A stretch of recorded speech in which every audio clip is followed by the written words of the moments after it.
Nampurath from India, Manipal University. I'm here to present my work on a preclinical profiling of a promising drug candidate for the treatment of rheumatoid arthritis. First of all, let me pay tribute to my colleague, Dr. Jayesh Mudgal, whose work I'm going to present here. Okay. And for the last decade or so, we've been working on a number of thiazolidinone molecules. Now, this thiazolidinone as such is known from 1948, when A.R. Saray synthesized the first compound. And now, what we have done is to add different moieties to the basic thiazolidinone nucleus in order to prepare compounds with good activities like anti-diabetic, anti-inflammatory, anti-hyperlipidemic. So these actions have been tested, and some of these compounds have been found to possess those activities.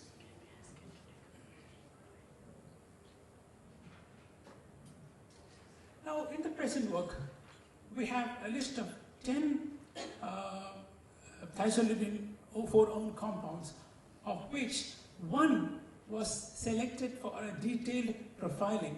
Now, all these 10 compounds were initially screened for the in vitro activities, anti-inflammatory activity in vitro, for example, on ILS, interleukin-6, and nitrite inhibition. We also studied the effect on cyclooxygenase inhibition, and then reactive oxygen species, inhibition of that.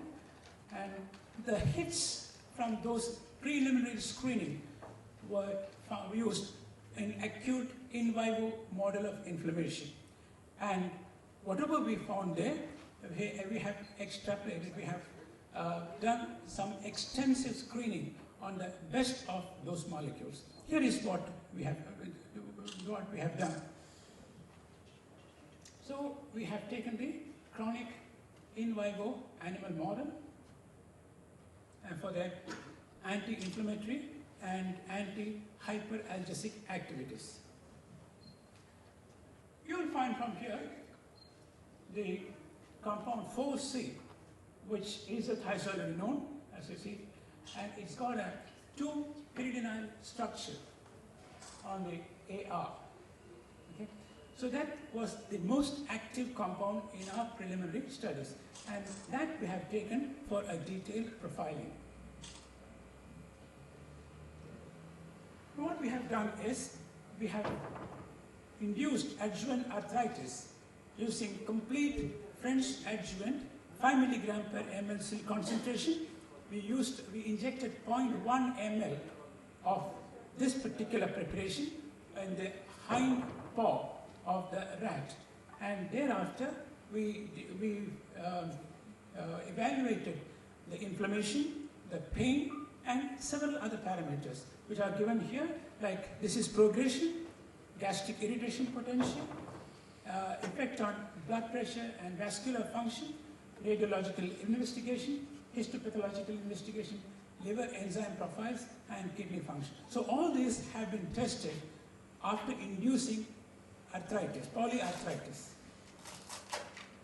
Now this is what we have found, the anti-inflammatory activity for the first time. Now you have two paws, the injected paw, which we call as the ipsilateral one, and the other paw, the hind paw, is called the contralateral.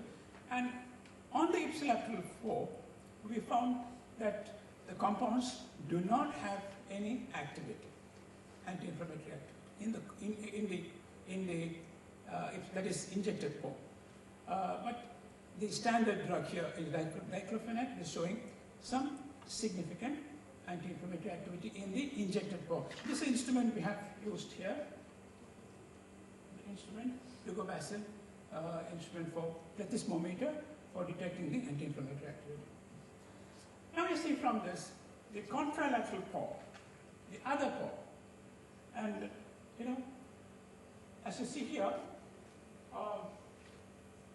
this is the time when we administer the drug, 14 to 21 days, and you find that there is activity for the compound at a higher dose, 100 milligram of the compound it's showing anti-inflammatory activity at a higher dose, but not the lower dose of 50 milligram. So this means in the other part, that's contralateral part, there is activity that has to do with some effect on the not only the inflammatory component, but on the immune function as well, because it's not on the injected part, the other part. And we found the effect on you have two parameters here, allodynia and hyperalgesia. Allodynia is pain for a non-painful stimuli. Okay, so whenever you have a non-painful stimulus, if there is pain, that's allodynia, and that was tested, and what we found that this compound does not produce any significant effect, does not have any significant effect on that. But if you think of the hyperalgesia component, you find that you have there is a big difference, a significant difference between the arthritic rats and the treated rats. Arthritic treated rats, there is a significant difference in both paws, in fact. As far as the hyperalgesia component is concerned, both paws, there is significant effect. And the measurement was done using this instrument where an infrared beam of light was focused on the foot, and the foot withdrawal reflex was taken as the reaction time was taken, and we found that the activity is there. Mechanical hyperalgesia, as you can see from this diagram here, the load put on the foot, and we found that all the compounds have significant effect on hyperalgesia when compared with the arthritic control. In both paws, you can see that.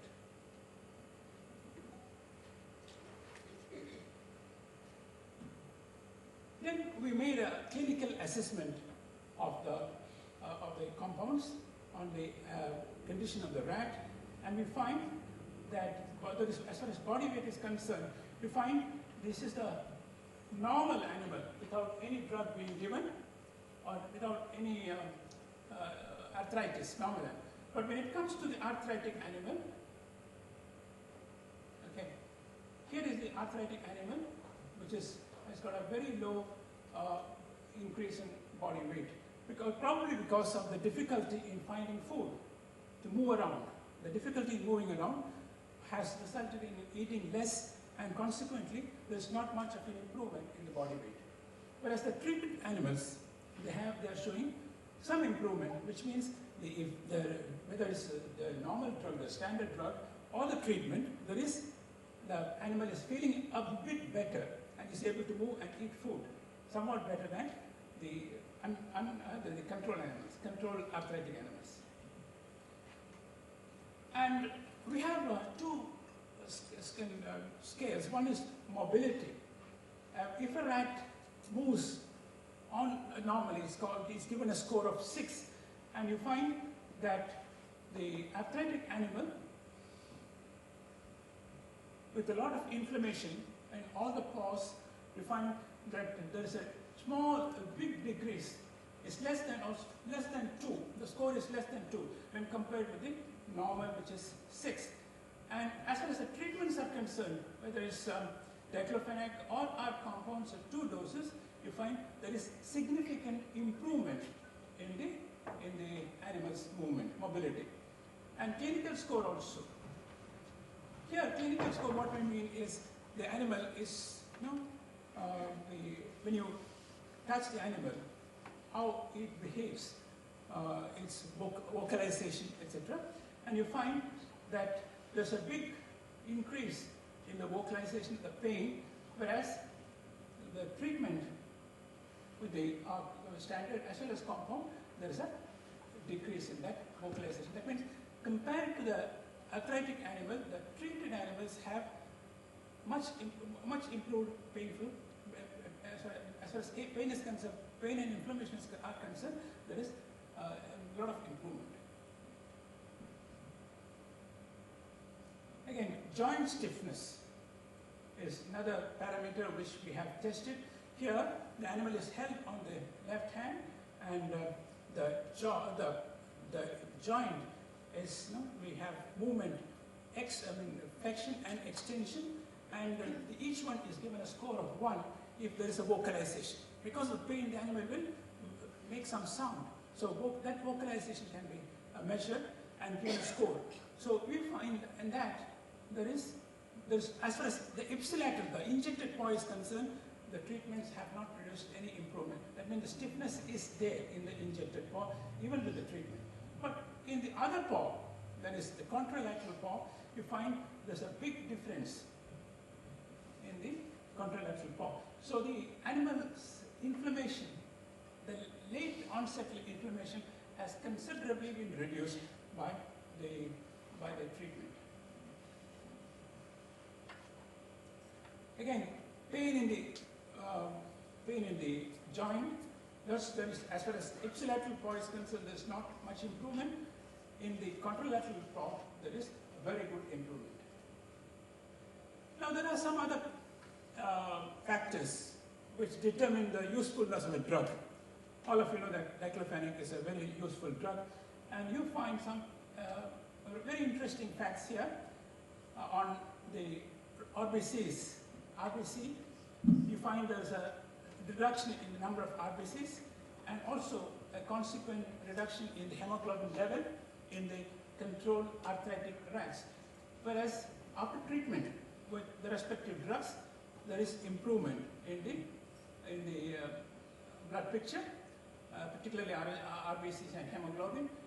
But here this is one interesting fact of finding we made. Diclofenac, the standard anti-inflammatory drug, has produced a reduction in the platelet count. Okay, and also there is a reduction. Sorry, there is a reduction in the platelet count, which is not seen with the treatments. The drug 4C, it's not seen.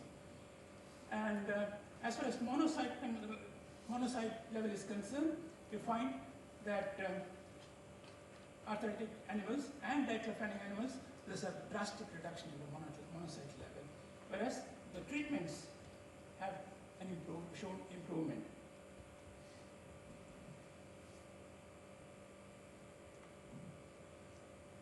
Now another one is spleen, the spleen weight, corrected spleen weight, and now you find that there is something like a splenomegaly in the case of the arthritic animals, and that can also be seen in the diclofenac treated animals.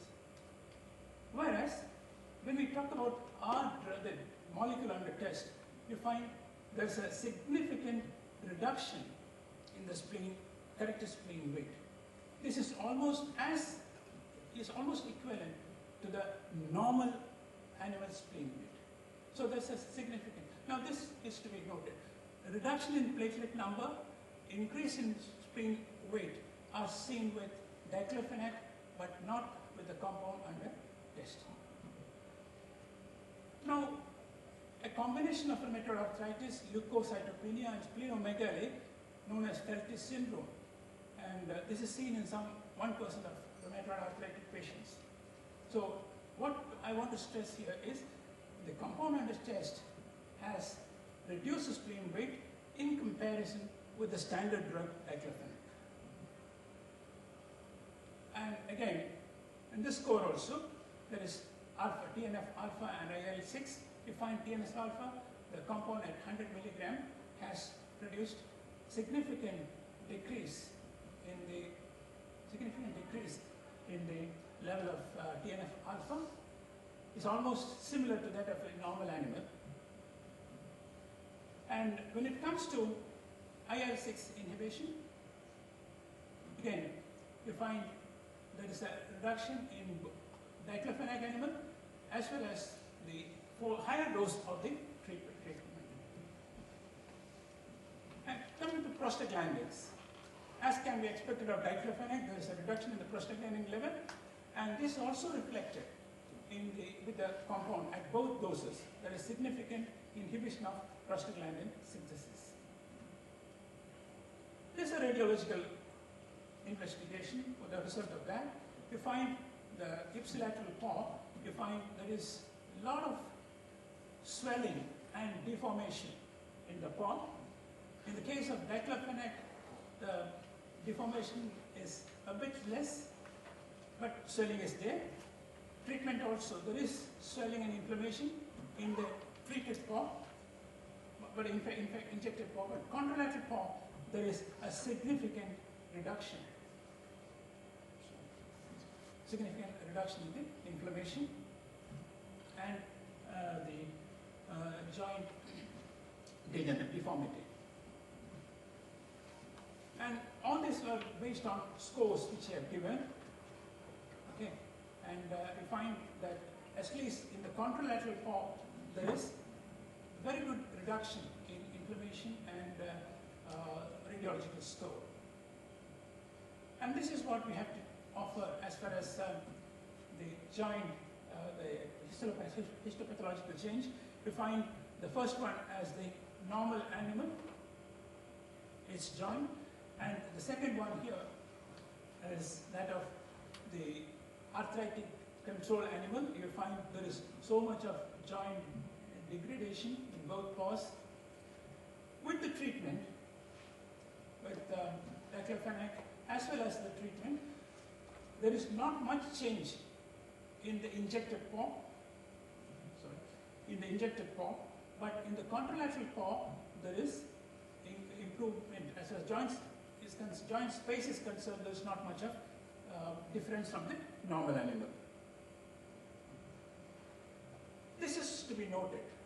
It's a gastric mucosa, and all of us think of long-term administration of the anti-inflammatory drugs for rheumatoid arthritis, causing a lot of gastric irritation.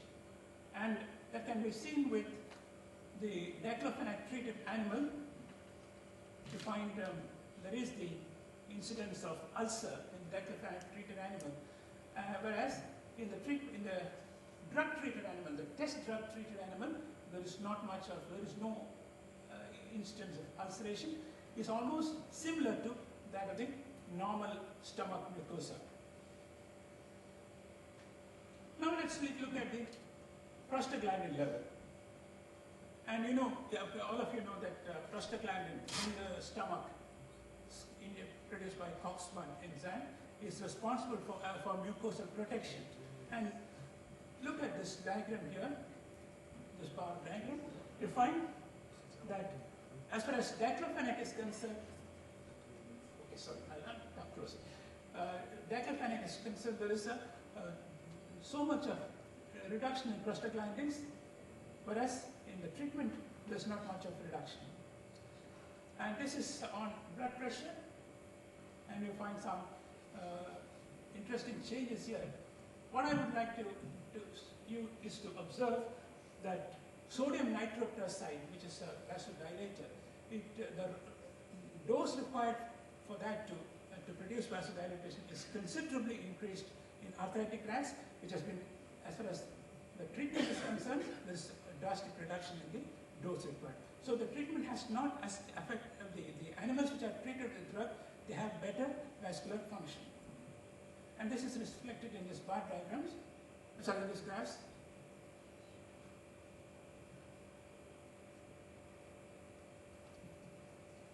And there's not much of effect on the liver.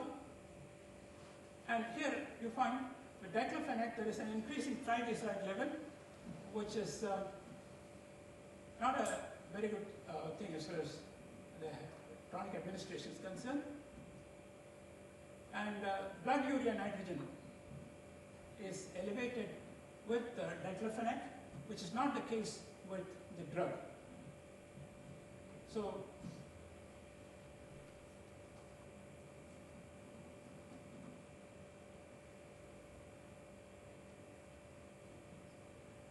and conclusion, the four cigarette drug under investigation inhibited pro-inflammatory cytokines and reduced PGE2, safer than diclofenac in terms of side effects such as gastric toxicity, renal toxicity, thrombocytopenia, and hypertriglyceridemia, superior in correcting splenomegaly and anemia in arthritic rats, These are the future prospects. We need to look at the mechanism more closely, and the modulation of transcription factors, acute phase proteins, and leukotrienes should be explored further. Safety pharmacology to be done, and the dose-response relationship to be established.